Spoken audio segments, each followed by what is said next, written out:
Boating ಮುಗಿಸ್ಕೊಂಡು ಬಂದಿದ್ದಾರೆ.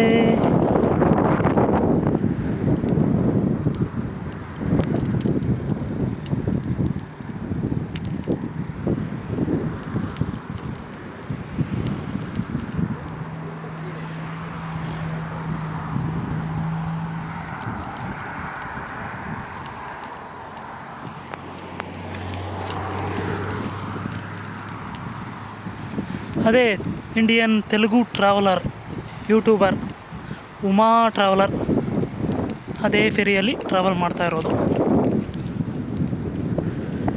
ಅದು ಈಗ ಪಿಕ್ಟನ್ಗೆ ಹೋಗುತ್ತೆ, ಸೌತ್ ಐಲ್ಯಾಂಡ್ಗೆ.